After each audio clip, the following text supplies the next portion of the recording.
اس پر روشنی ڈالنے سے پہلے ہم اور آپ مل کر انتہائی عقیدت و محبت کے ساتھ میری اور ساری کائنات کے مرکز عقیدت مصطفیٰ جان رحمت لمبے لمبے ہاتھوں سے بھیک دینے والے دادا اندھیری کوٹری میں کام آنے والے آقا حشر کے میدان میں ہم گناہگاروں کی شفاعت کرانے والے آقا جناب محمد رسول اللہ صلی اللہ علیہ وسلم کی بارگاہ ناز میں والہانہ عاشقانہ مؤدبانہ مخلصانہ انداز میں ہدیہ درود و سلام نچھاور کریں اور بابا سے بلند درود پاک پڑھے اللہم صلی علی سیدنا و مولانا محمد مبارک وسلم صلاۃ و سلاما علیک یا رسول اللہ صلی اللہ علیہ وسلم۔ اللہ کے رسول صلی اللہ علیہ وسلم نے ارشاد فرمایا حسین منی وانا من الحسین، یعنی حسین مجھ سے ہیں اور میں حسین سے ہوں۔ اور اللہ کے رسول صلی اللہ علیہ وسلم نے ارشاد فرمایا من احب حسین فقد احبنی، یعنی جس نے حسین سے محبت کی اس نے مجھ سے محبت کی، اور جس نے حسین سے دشمنی رکھی اس نے مجھ سے دشمنی رکھی۔ اور ایک مقام پر اللہ کے رسول صلی اللہ علیہ وسلم نے ارشاد فرمایا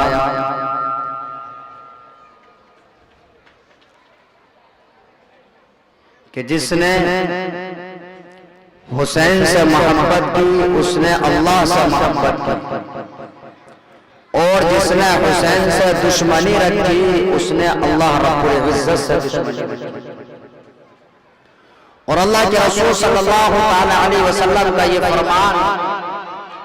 یعنی حسین مجھ سے ہے اور میں حسین سے ہوں، یعنی حسین کو مجھ سے قرب خاص ہے۔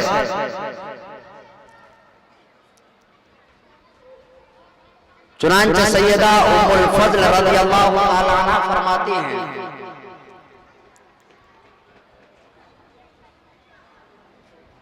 کہ میں نے خواب دیکھا آقا کریم صلی اللہ علیہ وسلم کی بارگاہ میں حاضر ہوئی،